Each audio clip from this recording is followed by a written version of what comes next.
kani waa hanad yare waa wiil yar oo da'yar 12 jir ah hanad shaqooyinka kala gedisan oo qoyskiisa ku dabaro isla markaasina nolol maalmeedkooda iyo cuntada ay cunayaan ka soo saaro waxa kamid ah inuu jaamacadaha gudaha magaalada Hargeysa ku yaala qaarkood wax ku hor iibinayo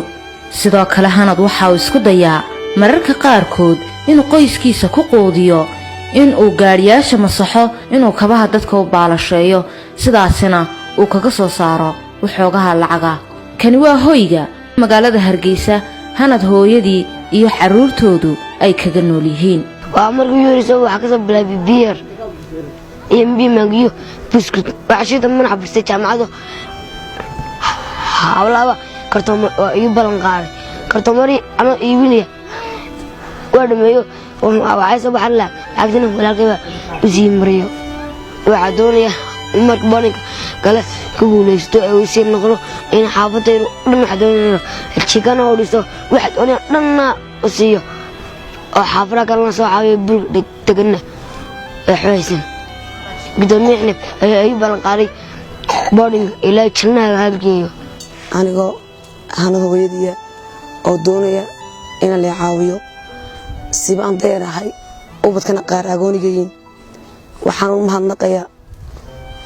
inanka caawiye ee inankayga igu dara boardingka ilaa inuu jannada firdawso geeyo awlaadan ilaa barakeeyo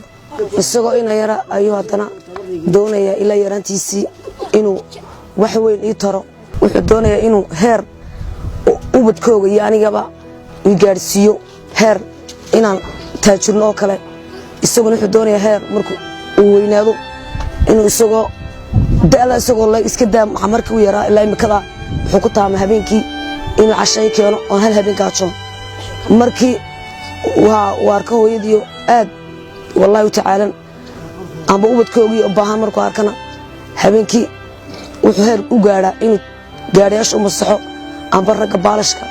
uu mariyo waxaan doonayaa walaal in la caawiyo oo ummadda Nabi Maxamed caawiso waayo buul baan galaa waxaan rabaa in waxaas ka dayar ina wixii aan u baahanahay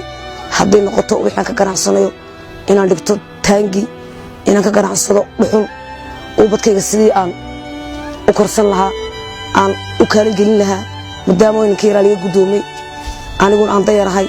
intaasaan niga doonay inaad igu caawisaa